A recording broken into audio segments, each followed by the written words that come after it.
Bendito Padre nuestro, amado Señor, te damos gracias esta tarde nuevamente por permitirnos siempre lo que consideramos un privilegio para nosotros, el poder ser expuestos a tu palabra. Te entregamos, Señor, el estudio del día de hoy, de Hechos de los Apóstoles, este final del capítulo 15, inicios del capítulo 16, entregándote, Señor, lo que vamos a leer, lo que vamos a comentar, pero pidiéndote, Padre, que esta palabra se vuelva viva en nuestros corazones, que tú por medio de ella nos alimentes, nos edifiques y nos enseñes. Nos ponemos a tus pies, Señor, rogándote que sea tu Espíritu Santo quien nos llene, quien nos guíe. Este tiempo es para tu gloria, que todos los que estamos conectados y todos los que podamos recibir tu palabra, ya sea por esta transmisión o sea los que puedan ver la transmisión grabada después por Facebook o por YouTube, te rogamos, Señor, que todo esto sea de bendición y para edificación de tus hijos, amado Dios. Te damos gracias, todo te lo pedimos en el nombre de tu Hijo Jesús. Amén. Muy bien.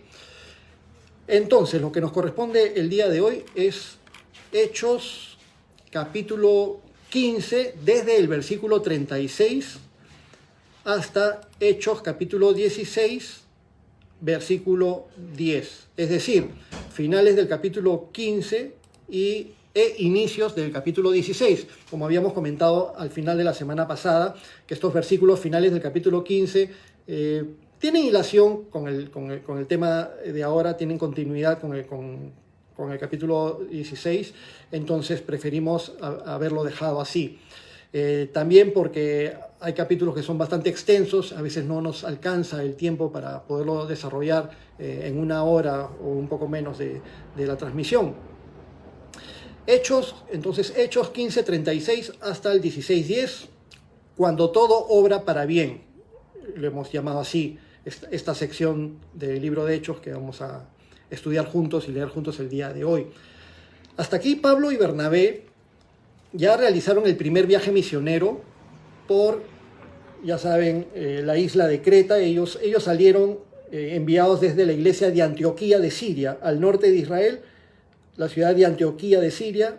Ahí estaba la iglesia donde congregaban Pablo y Bernabé, su iglesia madre, podríamos decir, ¿no? Algo así, su iglesia matriz.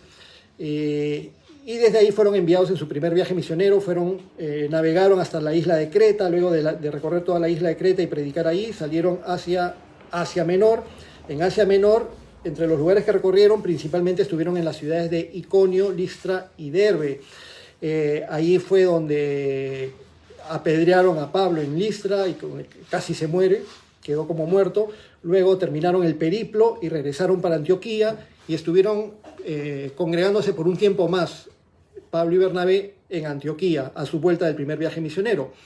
Y estando en Antioquía fue que llegaron judaizantes, cristianos judaizantes, hermanos judíos cristianos, pero con trasfondo de los fariseos. Y ellos quisieron presionar a la iglesia cristiana, a los cristianos gentiles, los querían presionar para que practicaran los rituales de la ley y de la religión judía. Hubo un tremendo lío, una discusión muy fuerte, y todos juntos, Bernabé, Pablo y con todos estos hermanos que venían desde Judea y que presionaban, todos juntos se fueron a Jerusalén para resolver el asunto. Y eso fue lo que vimos la sesión anterior, en el capítulo 15, este concilio de Jerusalén, cuando se llegó a la conclusión, después de un gran debate, se llegó a la conclusión de que a los hermanos cristianos gentiles, seguidores de Jesucristo, pero de aquellos pueblos que no eran judíos, no se les iba a imponer, ni a obligar, ni a presionar para que tengan que cumplir con la ley de Moisés, y solamente recibieron unas pocas indicaciones, que no se contaminen con los ídolos, con lo sacrificado a los ídolos, con fornicación, ni ahogado ni sangre. Y con esas pocas indicaciones, los hermanos Bernabé con Pablo, con Judas y con Silas volvieron de Jerusalén hacia Antioquía, y ahí estuvieron establecidos y fueron a comunicar las buenas nuevas de que no tenían por qué judaizar a aquellos hermanos gentiles que se convirtieran al cristianismo, que se volvieran seguidores de Jesucristo. Entonces, después de estar un tiempo de nuevo ahí en Antioquía, como una especie de cuartel general, Pablo y Bernabé nuevamente van a decidir emprender su segundo viaje misionero, pero vamos a ver lo que sucede ya leyendo directamente el texto.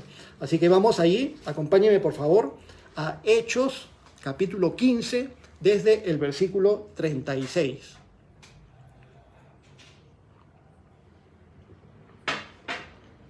Hechos 15, 36.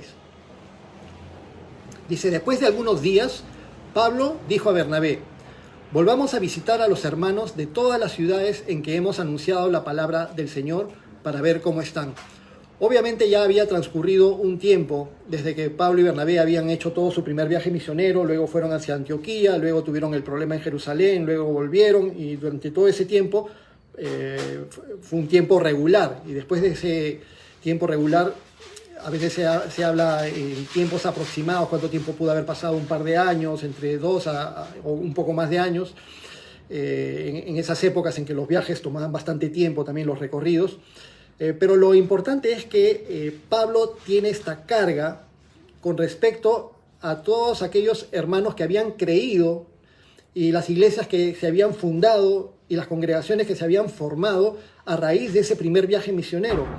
Entonces, Pablo le dice a Bernabé, vamos a volver a visitar a los hermanos en todas las ciudades en que hemos anunciado la palabra del Señor, dice, para ver cómo están. Entonces, eso es importante, ¿no? Preocuparse por el estado de las iglesias que fueron fundadas. Y esa es una carga y una preocupación válida para todos nosotros en el cristianismo, en nuestras iglesias, como hermanos y también los que ejercen liderazgo, sean los pastores, sean los líderes, sean otras personas. Es importante que tengamos esta misma carga y este mismo sentir y este mismo corazón. Preocuparnos por el estado espiritual de los demás. Eso significa ser empáticos, pero también significa ser responsables. Es decir, cómo están espiritualmente, cómo se sienten, qué ha pasado con ellos. Gracias a Dios, actualmente en nuestros tiempos podemos seguir comunicados a pesar de las circunstancias. No podemos vernos físicamente, no podemos visitarnos unos a otros, pero podemos estar conectados virtualmente y tenemos los chats también para comunicarnos y tenemos libertad para hacerlo. De tal manera que hay veces hay hermanos que me escriben, a los hermanos que yo les puedo volver a escribir, compartimos necesidades de oración, intercambiamos cargas, y es importante esto. En la palabra de Dios se nos dice que llevemos unos las cargas de los otros. Entonces Pablo tiene esta carga por los hermanos de las ciudades que habían visitado en el primer viaje misionero, y entonces disponen para hacerlo nuevamente, para ir a visitar esas ciudades. Continúa Hechos 15:37 y dice, y Bernabé quería que llevasen consigo a Juan, el que tenía por sobrenombre Marcos. Pero a Pablo no le parecía bien llevar consigo al que se había apartado de ellos desde Panfilia y no había ido con ellos a la obra. Entonces, Pablo habla con Bernabé. Vamos de nuevo a visitar a los hermanos de las ciudades que habíamos visitado, los hermanos que han creído en Jesús, las iglesias, las congregaciones que se han formado. Vamos a ver cómo están. Pero Bernabé le dice a Pablo para llevar con ellos a Juan Marcos, o Juan, que tenía por sobrenombre Marcos. Ya habíamos hablado de él al inicio del primer viaje misionero en el capítulo 13. Y este Juan, su nombre hebreo, o Marcos, su nombre griego, o Juan con sobrenombre Marcos, ya sabemos quién es aquel Marcos que posteriormente, unos años después, escribiría el Evangelio según San Marcos. Este Marcos, del cual se habló hace poco, cuando tuvimos los estudios acerca de la pasión de Cristo, lo mencionó el pastor Lucho, lo mencionó el pastor Iván.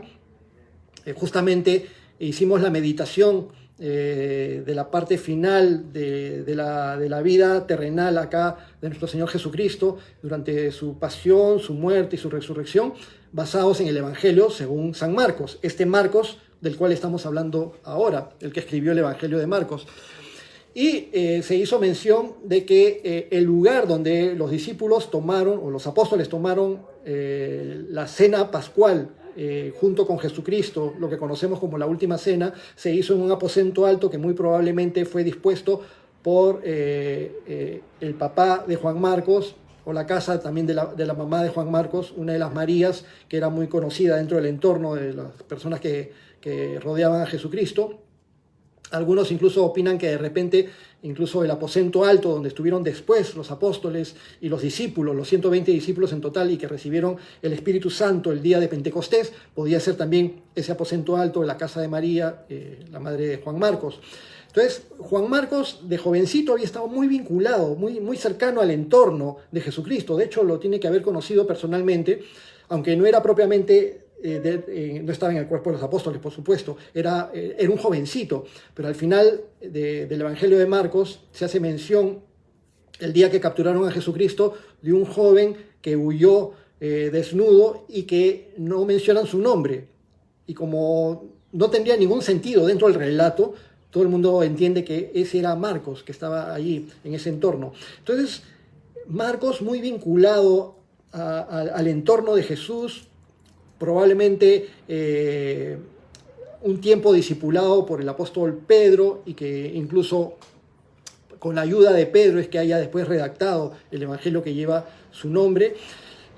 Al principio tuvo algunos problemas. Él era sobrino de Bernabé, lo llevaron al primer viaje misionero, y en el primer viaje misionero, después de que salieron de Creta hacia Asia Menor, ahí en la zona de Panfilia, en la costa ya de Asia Menor, Juan Marcos se separa del grupo misionero y se regresa a Jerusalén.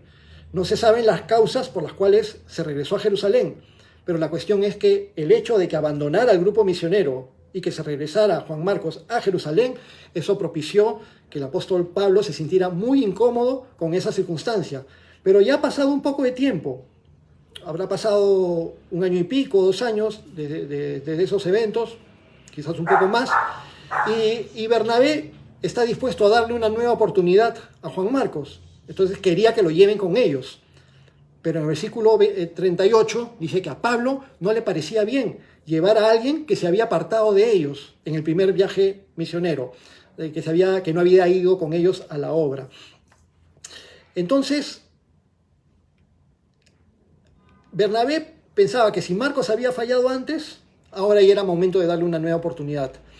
Pero Pablo no pensaba así. Bernabé tenía una característica. Bernabé era alguien que veía potencial en los demás, que fue Bernabé mismo el que presentó a Pablo con los apóstoles, cuando Pablo recién tenía poco tiempo de convertido y cuando nadie creía en él, y cuando todo el mundo, después de la conversión de Pablo, la gente le huía, los hermanos le huían.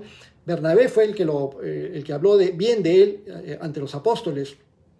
Después, pasando el tiempo, cuando Pablo fue enviado a Tarso para quedarse lejos porque corría peligro su vida, y se la pasó bastante tiempo en Tarso, en su ciudad originaria, junto con sus familiares, y Bernabé estuvo con los hermanos en la iglesia de Antioquía, en Siria, creciendo en ese ministerio. Fue Bernabé el que viajó hasta Tarso para buscar a Pablo y traerlo. En esa época todavía le seguían diciendo hermano Saulo, para traerlo a la iglesia de Antioquía y para que sirviese con ellos en Antioquía y para que estuviese ahí con ellos en Antioquía, de tal manera que después de crecer, fundarse, establecerse bien y madurar allí, fue que salió en su primer viaje misionero junto con Bernabé.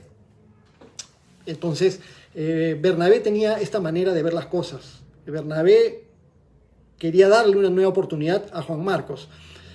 Veía potencial en una persona que ante los ojos de Pablo ya había sido descartada, al menos por ahora. Pablo no pensaba igual. Ahora, en este momento al menos todavía no quería considerar a Marcos para el equipo misionero en esta segunda aventura, en este segundo viaje. Pensaba que Juan Marcos aún les podía volver a fallar. Y equilibrando estas dos formas de ver las cosas, tanto de Bernabé como de Pablo, podemos pensar que es posible tener en cuenta la posibilidad de dar nuevas oportunidades a aquellos que han cometido errores o aquellos que se han equivocado, aquellos que te han decepcionado por causa de alguna conducta o de algún error o alguna circunstancia con la cual te puedan haber fallado. Pero si es que alguien se arrepiente de sus errores y pasa por un proceso de restauración o da las buenas explicaciones del caso, pasado un tiempo, un proceso, ¿no?, por el cual uno tiene cierta certeza de que las personas pueden enmendar errores, enmendar rumbos, entonces se les puede tener en cuenta nuevamente para darles nuevas oportunidades. Pero se nos dice acá en el versículo 39 que hubo tal desacuerdo entre ellos, versículo 39, que se separaron el uno del otro.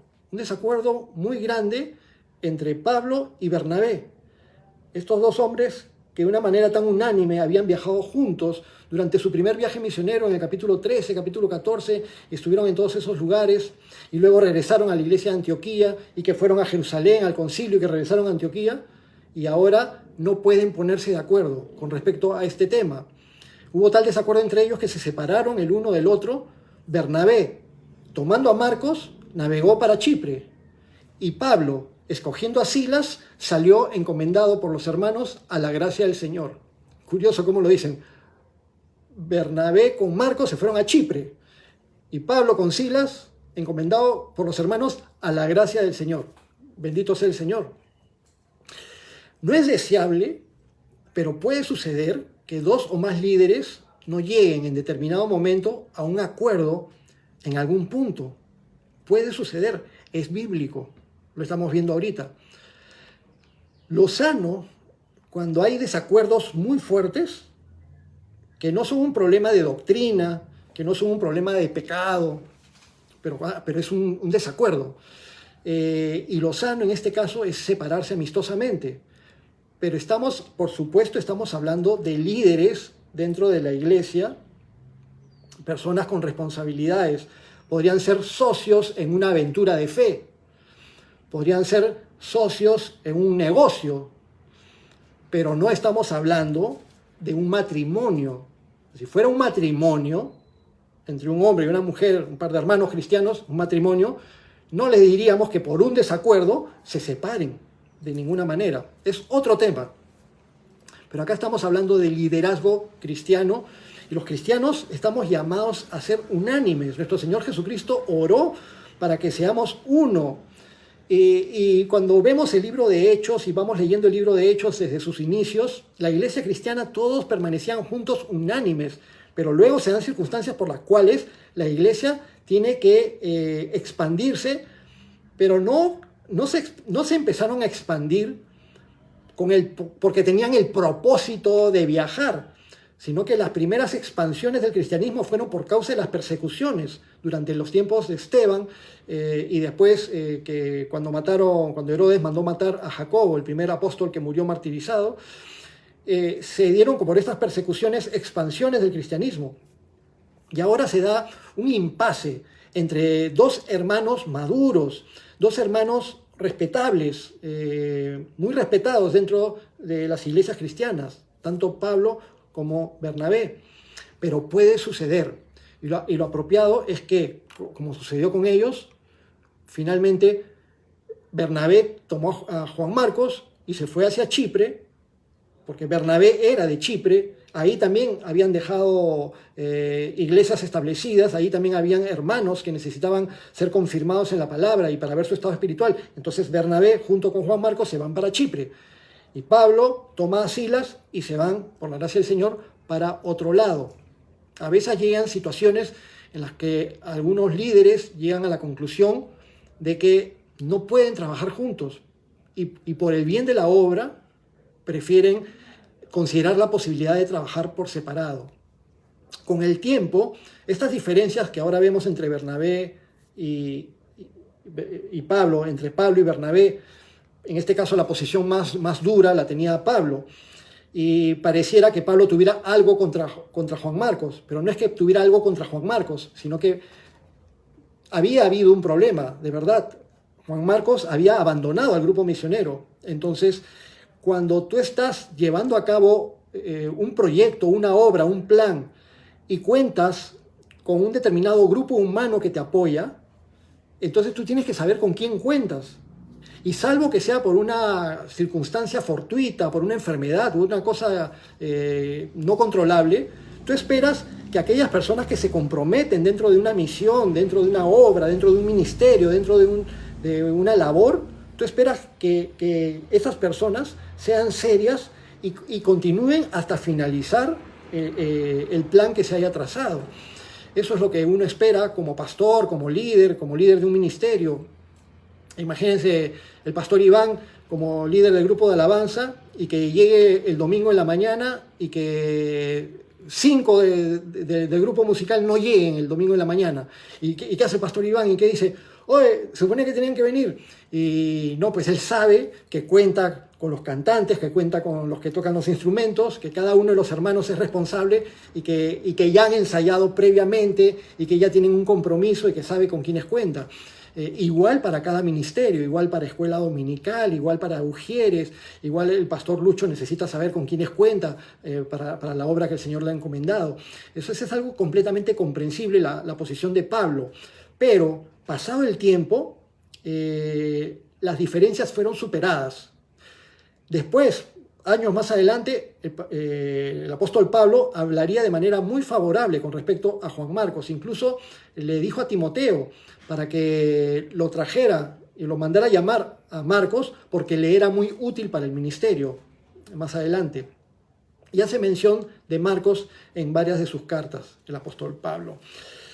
Ahora, también debe quedar claro que, como dijimos hace un momento, no hubo problemas de división por causas doctrinales, por causas de chismes, por causas de contiendas, pecado u otras situaciones.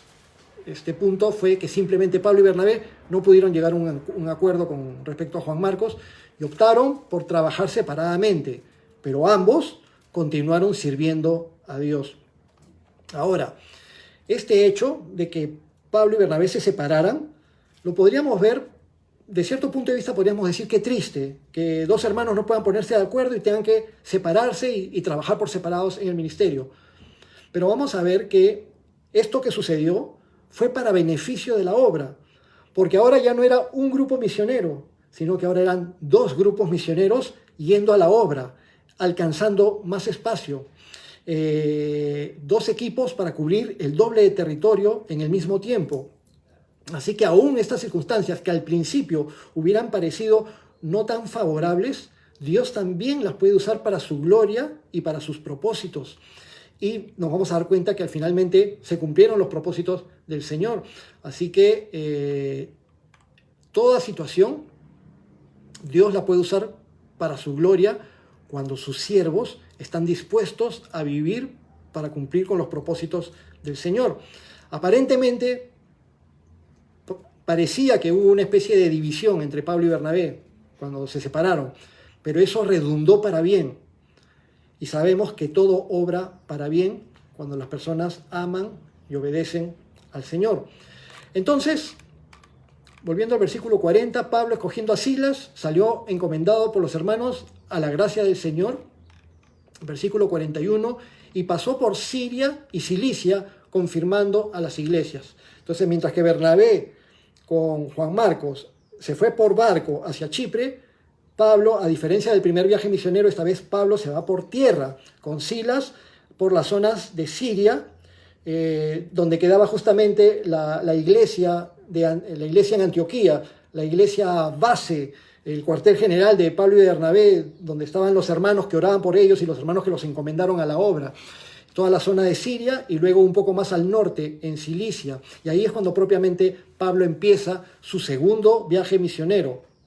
Como les mencioné en la sesión anterior, siempre al final de las Biblias, en casi todas las Biblias, al final hay unos mapitas.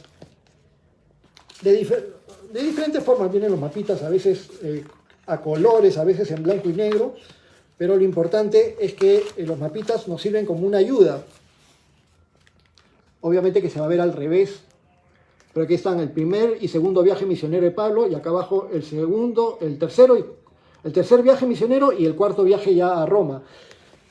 No para enseñarles ahorita en forma ilustrativa, sino para comentarles, y que ustedes también pueden aprovechar en sus Biblias, mientras estudiamos el libro de Hechos, o cuando ustedes hacen su lectura del libro de Hechos, ir a los mapas y ver en las zonas del Medio Oriente, Jerusalén, Samaria, Galilea, más al norte Antioquía, diferentes lugares mencionados en el libro de Hechos, y luego las partes que recorrió Pablo en su primer viaje misionero y en su segundo viaje misionero. Entonces, Pablo empieza y pasa por Siria, luego por Cilicia. Esto queda al sudeste de Asia Menor, y la zona de Cilicia también era una provincia importante de Roma, y allí la capital de Cilicia era justamente Tarso, que era cuna del apóstol Pablo. Y así pasamos a Hechos capítulo 16 y continuamos con este inicio del segundo viaje misionero del apóstol Pablo. Hechos capítulo 16, versículo 1, dice: después, o sea, ya había salido Pablo de Antioquía de Siria, recorrió la zona de Siria, recorrió la zona de Cilicia, y luego sigue más hacia el norte y hacia el oriente o hacia el oeste, y se va hacia las zonas que había visitado en el primer viaje misionero en Asia Menor. Después llegó a Derbe y a Listra.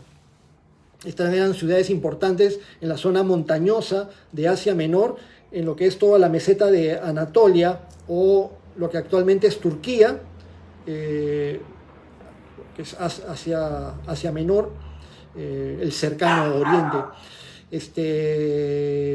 Y ahí ustedes en sus mapas pueden ubicar estas ciudades en los mapitas de los viajes misioneros de Pablo como el centro de esa zona. Ahí están Derbe, Listra e Iconio. Iconio, Listra y Derbe, las tres ciudades que son más mencionadas en el primer viaje misionero y que ahora el apóstol Pablo junto con Silas vuelven a pasar a visitar. Entonces, versículo 1 del capítulo 16, después llegó a Derbe y a Listra. Y he aquí, había allí cierto discípulo llamado Timoteo, hijo de una mujer judía creyente, pero de padre griego. Y así vamos notando los nombres que van apareciendo de personajes protagónicos en las Escrituras. Por supuesto que en las iglesias cristianas que se iban fundando, cada vez habían más creyentes y habían varios miles de creyentes cristianos, seguidores de Jesucristo, no solamente en Judea, en Samaria, en Galilea, en Siria, y ahora en la zona de Asia Menor va creciendo. Pero hay algunas circunstancias, entre ellos Juan Marcos, del cual acabamos de hablar. Pero ahora aparece otro joven, un discípulo llamado Timoteo, se nos menciona acá y se nos dan algunos datos, hijo de una mujer judía creyente, pero de padre griego. Versículo 2, y daban buen testimonio de él los hermanos que estaban en Listra y en Iconio. Entonces Timoteo es mencionado como el hijo de una mujer judía creyente, pero de padre griego. Algo así parecido a mis hijos, María Paz, Juan José y María Gracia, son hijos de una mujer judía creyente. Mi esposa es judía por la gracia del Señor, pero judía sanguíneamente, no por religión ni por cultura. Y yo soy un padre no griego, pero peruano, afrolatino, caribeño, americano, pero no tengo origen judío. Entonces vendría a ser considerado como un gentil, ¿no? por los judíos. Entonces, este Timoteo en la ciudad de Listra, hijo de una mujer judía creyente. Se habla bastante de él, un poco de datos en este libro de Hechos, también se le mencionan en las cartas de Pablo, y por supuesto, nosotros sabemos muy bien de Timoteo por las cartas que después Pablo le escribe ya cuando Timoteo madura en la fe, y después Timoteo es encomendado para liderar también en el ministerio, y Pablo escribe primera y segunda de Timoteo. Entonces ya vemos el crecimiento espiritual que tuvo este personaje. Alguien que llegó a tener un rol muy importante, al principio como un joven discípulo y colaborador de Pablo.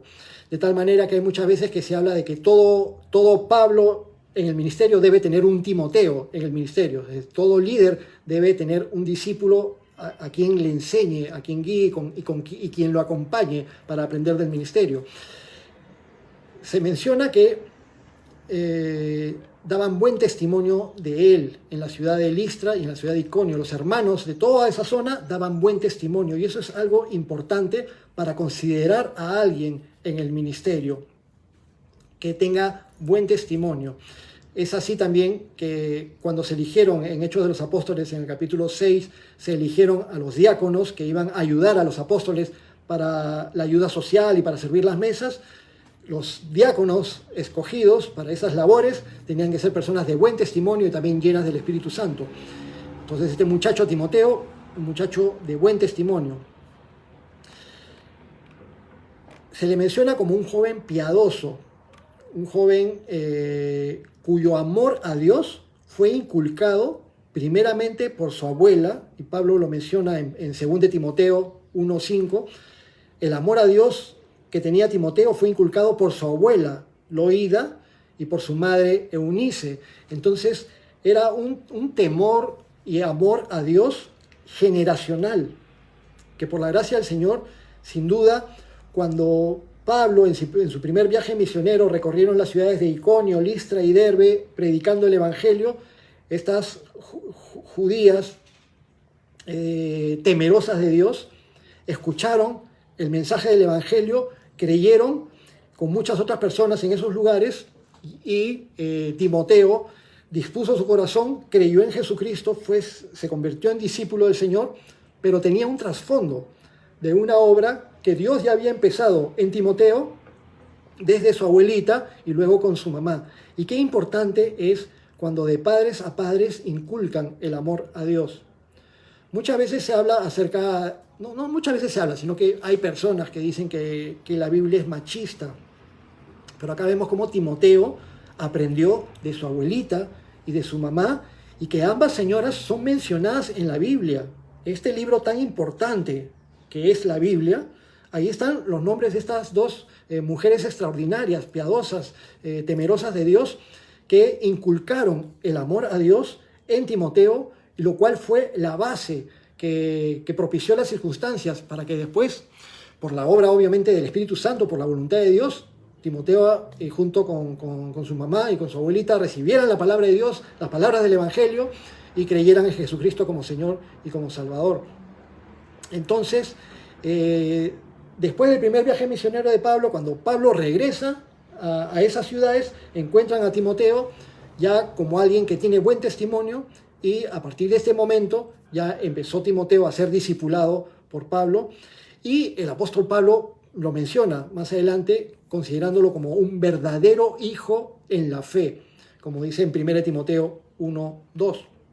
Sería muy interesante, si tienen curiosidad, ya de hecho casi supongo que todos ustedes han leído 1 y 2 Timoteo, pero para complementar nuestro estudio de Hechos sería muy interesante que pudieran leer 1 y 2 Timoteo, por supuesto también la epístola de Pablo a los Gálatas, que está con el trasfondo de este problema que hubo con el concilio en Jerusalén, y luego el recorrido del apóstol Pablo justamente en estas ciudades, porque Iconio, Listra, Derbe son ciudades de Asia Menor, pero toda esa zona era llamada por los romanos como Galacia.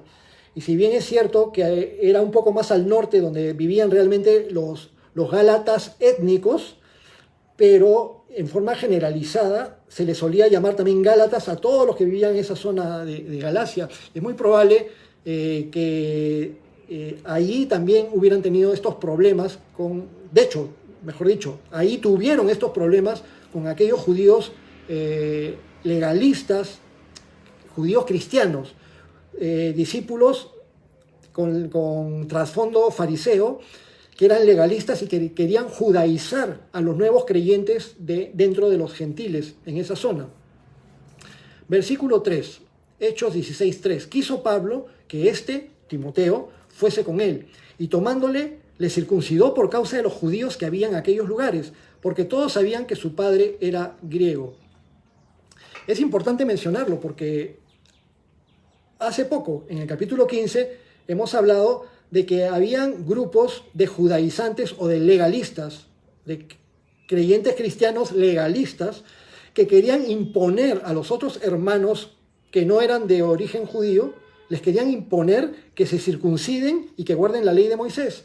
Y Pablo entró en una gran discusión junto con Bernabé, con esos hermanos, y fueron hasta Jerusalén a resolver el asunto. Y quedó bien claro de que no se tenía que judaizar a los nuevos creyentes que surgieran de entre los gentiles. Y sin embargo ahora vemos que Timoteo, por ser hijo de una mujer judía y por causa de los viajes misioneros, que a donde llegan, lo primero que hace Pablo es ir a las sinagogas y buscar encontrarse con judíos con los que hace el primer contacto. Y luego, después de ese primer contacto, dependiendo lo que sucediera, algunos judíos se convertían, otros judíos los rechazaban y luego la iglesia se expandía hacia los gentiles. Entonces, por una situación estratégica, Pablo tomó a Timoteo y le circuncidó. Total, Timoteo era hijo de judía. Así que le circuncidó para que no fuera rechazado por las comunidades judías, dado que si no se circuncidaba, podían considerar que era un hijo de judía que no le interesaba ser judío. Pero no era esa la situación.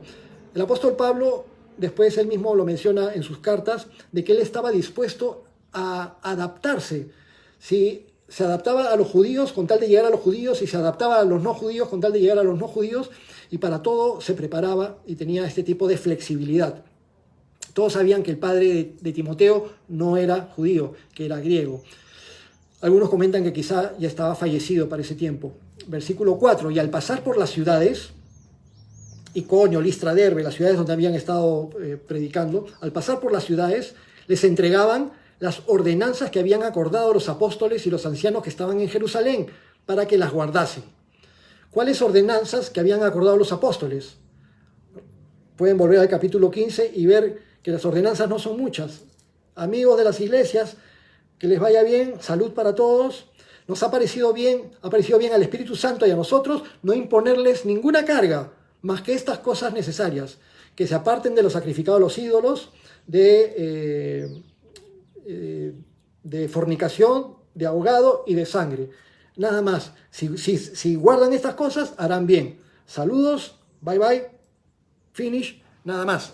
Entonces, esas ordenanzas que las mandaron por escrito y con testigos a la iglesia de Antioquía, esas ordenanzas también las llevaron con alegría y con gozo a las iglesias de la zona de Galacia para que sepan de que no tenían la obligación de guardar, al igual que un judío, la ley al centímetro, ni tenían que circuncidarse.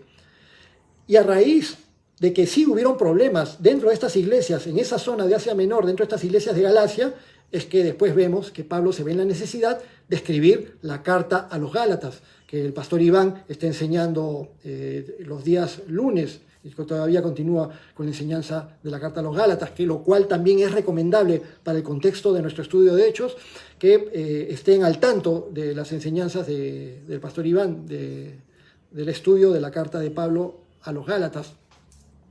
Versículo 5, así que las iglesias eran confirmadas en la fe y aumentaban en número cada día. Vamos a avanzar solo hasta el versículo 10 el día de hoy. Y luego ya el resto del capítulo 16 lo vamos a dejar para la siguiente sesión.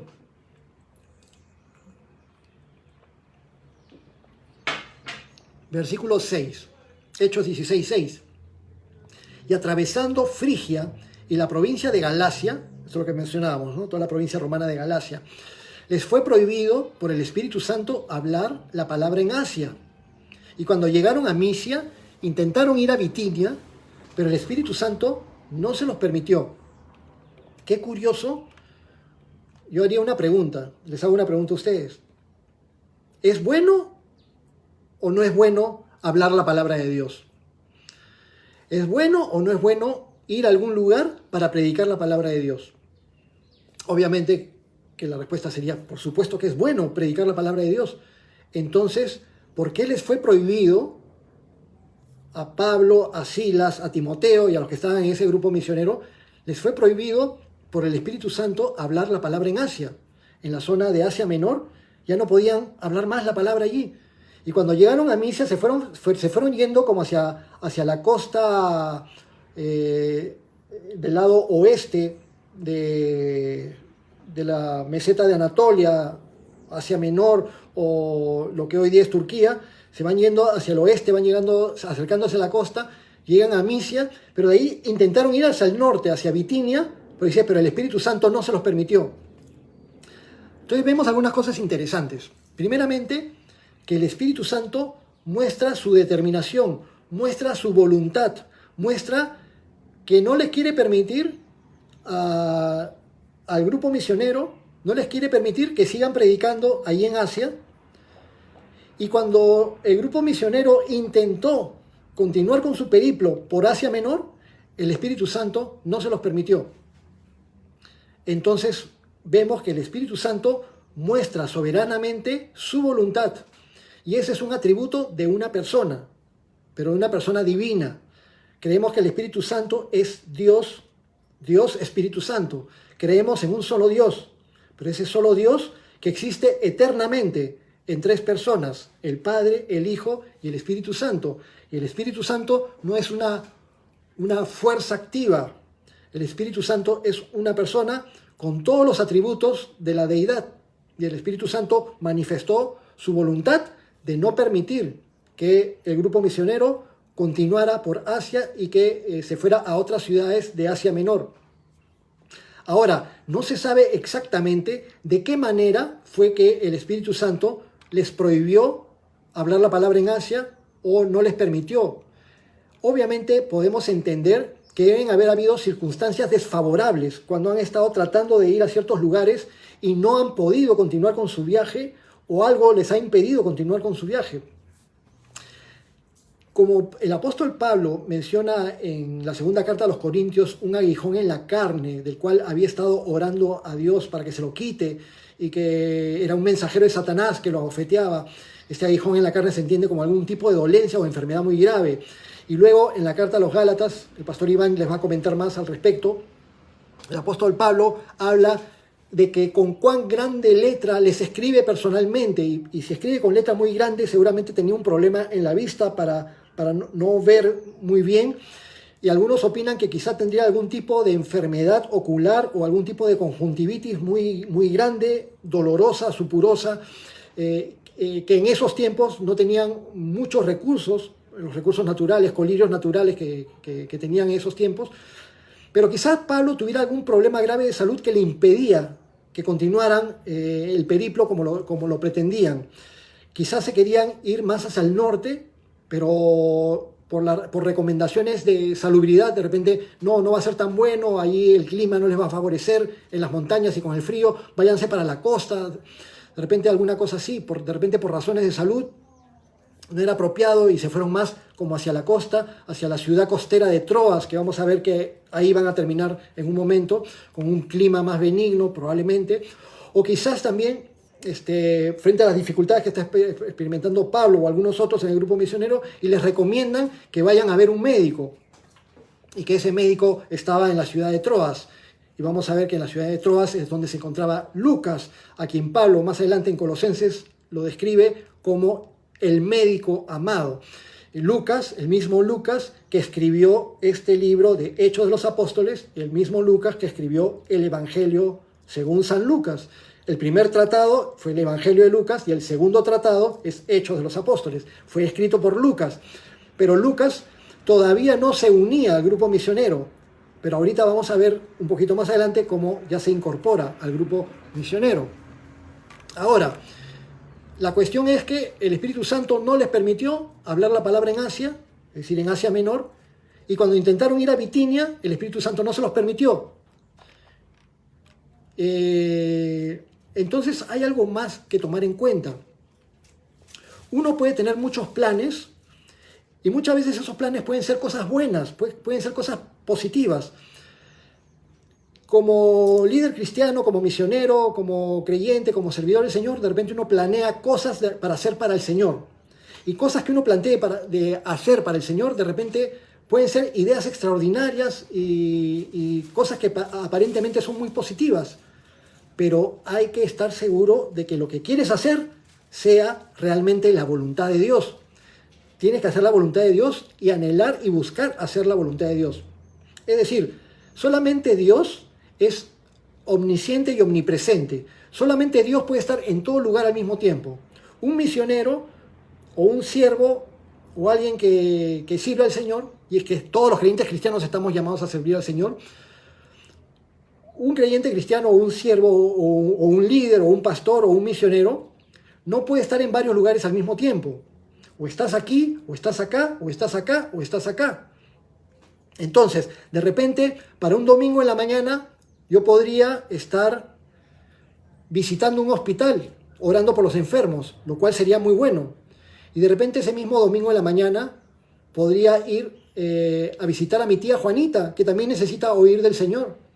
O ese domingo en la mañana podría estar visitando las cárceles, que la mayoría de cárceles reciben visitas justamente los días domingo. O ese domingo tendría que estar predicando la palabra en la iglesia. Podría hacer estas 4 cosas que son buenas. Entonces, todas estas cosas que son buenas, que son para el Señor, y alguno dirá, bueno, más importante que ir a predicar a la iglesia, por supuesto, ir a visitar a la tía Juanita. Eso es más importante. Pero, ¿cuál es la voluntad de Dios? ¿Cuál creen que es la voluntad de Dios para el pastor Lucho los domingos en la mañana? ¿Que visite a la tía Juanita o que predique la palabra en la iglesia? Hay muchas cosas buenas que podemos hacer, pero no podemos hacer todo al mismo tiempo. Y por lo tanto, una de esas cosas, es la voluntad de Dios. Y yo debo buscar hacer la voluntad de Dios. No puedo hacer otra cosa. Si yo hago otra cosa y me voy a visitar un hospital cuando Dios quiere que yo esté predicando su palabra en la iglesia, entonces, aunque esté haciendo algo bueno, pero estoy haciendo algo fuera de la voluntad de Dios. Y por lo tanto, para mí, eso va a ser pecado. Consideremos eso. De todas las cosas buenas que puedo hacer, ¿cuál es realmente la voluntad de Dios en ese tiempo? Ahora, a veces se presentan circunstancias que pueden parecer negativas. Y esas circunstancias negativas, no puedo viajar, no puedo ir hacia este lugar. Intento y no me sale el viaje. Intento, quiero hacer un viaje misionero a tal lugar, pero no me dan la visa. Trato de hacer un viaje misionero a tal lugar, pero no reúno los fondos. Nadie quiere apoyar. Bueno, si no se consiguen las circunstancias propicias, de repente el Señor no está guiando por ese lado y debo orar porque quizás el Señor guía para otro lado.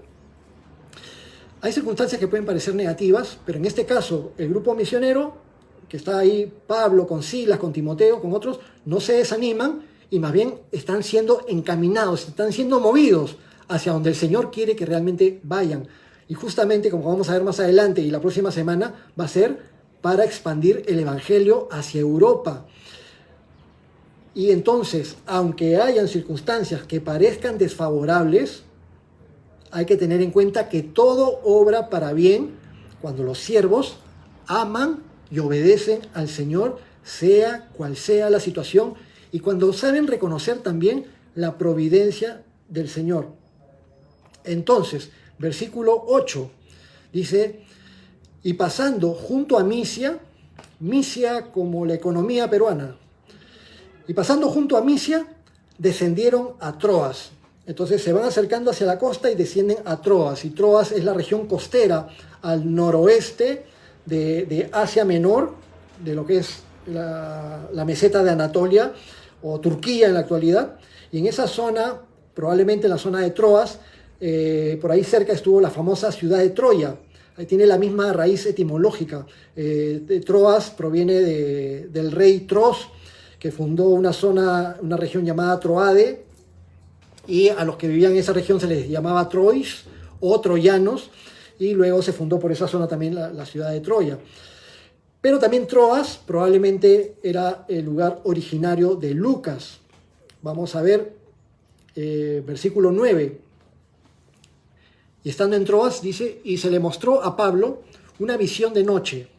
Un varón macedonio estaba en pie, rogándole y diciendo: pasa a Macedonia y ayúdanos. Entonces Pablo tuvo una visión. Pero ¿cómo es esto posible? ¿Es posible tener visiones y que esas visiones te sirvan para indicarte algo?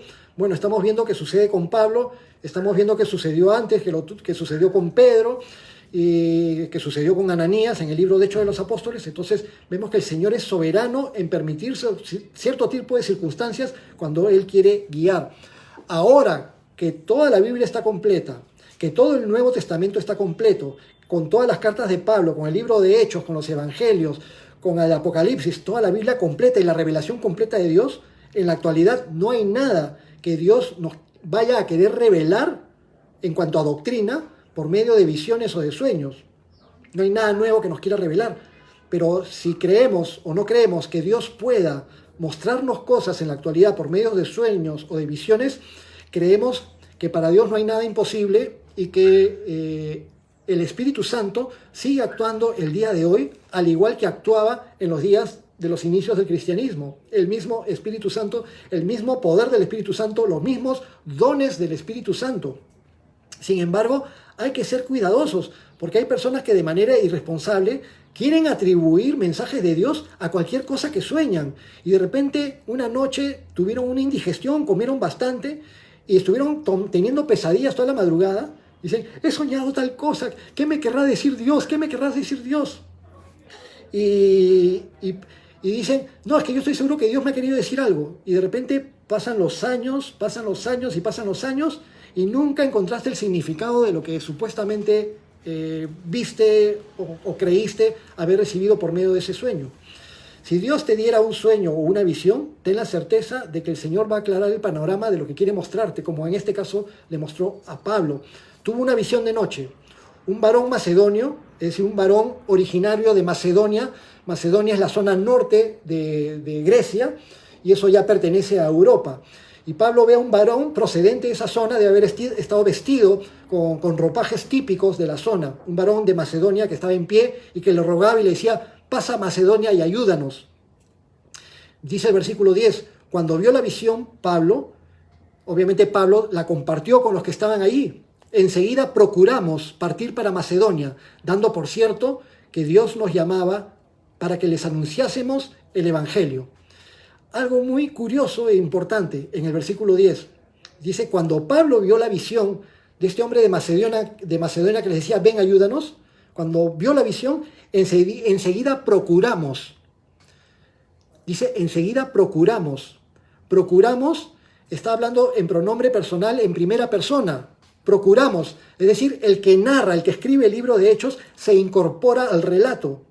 Lucas, que escribió el libro de Hechos y que todo el tiempo anterior hablaba de Pedro, hablaba de Pablo, hablaba de quien sea, decía, y el grupo salió para acá y fueron acá y dijeron tal cosa e hicieron tal otra.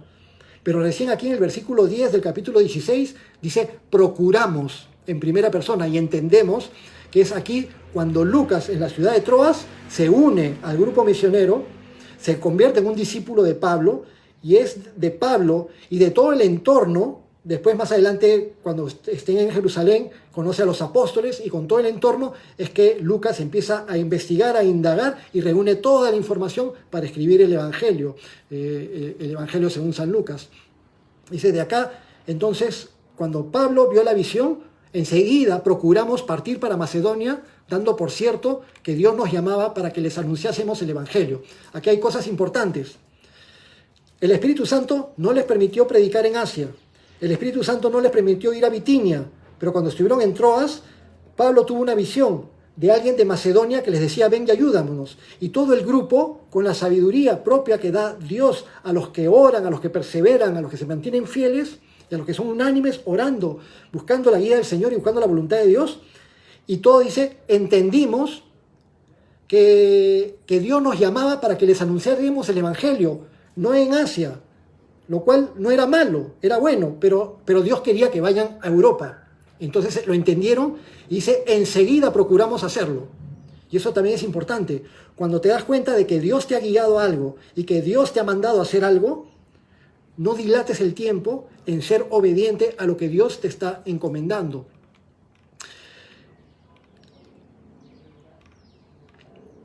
Con esta parte, con este versículo 10, vamos a terminar el estudio del día de hoy. Pero hay muchas veces que las personas se preguntan, los hermanos cristianos se preguntan diciendo, ¿cómo sé cuándo algo realmente es la voluntad de Dios? ¿Me caso o no me caso? ¿O me caso en noviembre o no me caso en noviembre? ¿O me voy de viaje? ¿O estudio esta carrera? ¿O hago tal cosa? ¿O pongo tal negocio? Hay muchas cosas que no necesariamente son específicamente para el servicio del Señor y que son de nuestra vida cotidiana o de las grandes decisiones de vida que tenemos que tomar. La carrera que voy a estudiar, la persona con la que me voy a casar, etc. ¿Cómo saber cuándo algo es la voluntad de Dios? Pero acá con lo que ha sucedido con el grupo misionero también nos da algunos indicios que nos ayudan para determinar cuándo algo es la voluntad de Dios. Primeramente, debemos perseverar orando para buscar la voluntad de Dios. Especialmente cuando quieres tomar decisiones. Cuando quieres tomar decisiones importantes, debes estar orando para pedirle al Señor que te guíe si esa es realmente la voluntad de Dios o qué es lo que Dios quiere de ti. Si Dios te quiere guiar en tal sentido, que favorezca circunstancias para que vayas en ese sentido. Pero si Dios sabe que eso no va a ser bueno para ti, si Dios no quiere que vayas en otro sentido, entonces que Dios mismo ponga impedimentos y circunstancias desfavorables para que no vayas por donde no debes ir, como sucedió con el grupo misionero que no fue por Asia, que no fue por Bitinia y que terminaron yendo hacia Troas. Segundo, cuando yo vaya a hacer algo, tengo que hacer algo que vaya conforme a la palabra de Dios. Si un hermano me dice, he conocido una señorita que es muy linda, es muy buena, pero no es creyente, ¿será la voluntad de Dios que me case con ella? Y cuando yo sé que la palabra de Dios dice que no nos unamos en yugo desigual con los incrédulos, lo cual no significa discriminar, sino que es de Dios que uno se una en yugo igual con una persona que también ame a Dios como tú amas a Dios, con una persona que tenga los mismos intereses que tú, para que después no te sea tropiezo en una vida matrimonial, en una vida conyugal.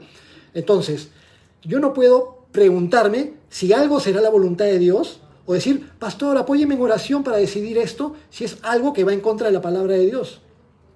Me he dado cuenta que el negocio de vender cocaína es muy buen negocio. ¿Será la voluntad de Dios que lo haga? ¿Será bueno que yo comercie con cocaína? Obviamente que la pregunta está de más, parece ridícula, pero por ridículo que parezca, hay veces que hay hermanos que quieren tomar decisiones equivocadas, que van en contra de la palabra de Dios y todavía piden oración. No tienes ni siquiera que orar si es que estás queriendo decidir algo que vaya en contra de la palabra de Dios. En tercer lugar, las circunstancias propicias. El Señor abre puertas o cierra puertas, favorece las circunstancias o no favorece las circunstancias. Y en un cuarto lugar también podemos considerar confirmaciones por medio de sueños, por medio de visiones, por medio de otras circunstancias que el Señor permita. Prendí el televisor y justo escuché una prédica y por medio de esa prédica Dios me habló con respecto a una decisión que justamente estoy tomando. Cuando yo estaba enamorando y poniéndome de novio con Rocío, también le pedía confirmación al Señor para dar el paso de casarme en matrimonio. Y tuve sueños que me indicaban que me iba a casar con ella.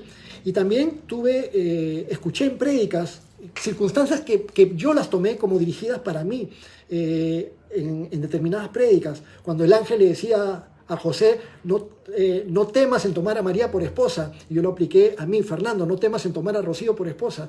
Y el Señor fue bueno. Entonces me confirmó con todos estos pasos que les he compartido el día de hoy respecto a buscar la voluntad de Dios, ¿no? Orando, buscando en su palabra, que sea conforme a su palabra, que las circunstancias sean propicias y confirmaciones que pueden ser de otra manera también.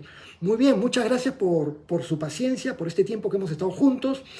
Vamos a orar para cerrar la reunión de hoy. Amado Padre Celestial, te bendecimos con todo nuestro corazón y te damos gracias porque tu palabra siempre nos anima, siempre nos alegra, siempre nos da gozo, aún en medio de las circunstancias más difíciles. Sabemos, Señor, que es probable que Pablo en algún momento con el grupo misionero, con Silas, con Timoteo, no la hayan pasado bien cuando estaban intentando predicar la palabra por Asia y cuando intentaron ir a Bitinia, pero aún esas circunstancias difíciles por medio de las cuales tu Santo Espíritu les prohibió ir hacia allá, eso propició que vayan hacia donde tú querías que vayan, hacia Europa, hacia Macedonia, para tener allá un ministerio muy fructífero, como vamos a ver ahora más adelante. Amado Señor, guíanos en nuestras vidas conforme a tu voluntad.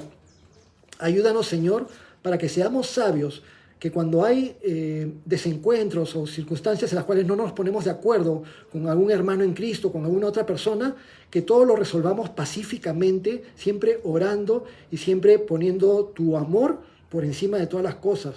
Y podemos de repente desvincularnos, de repente tomar decisiones, pero nunca haciendo algo con amargura, con celos, con chismes, con mal ánimo. Ayúdanos, Señor, para tomar bien nuestras decisiones. Ayúdanos, Señor, para que todo lo que hagamos, lo hagamos en tu voluntad, orando, pidiéndote confirmación, buscando que sea acorde a tu palabra. Y te damos gracias, Señor. Gracias por lo que nos has enseñado el día de hoy. Te entregamos, Señor, esta semana y las cosas que siguen, y todo te lo pedimos en el nombre de tu Hijo Jesús. Amén.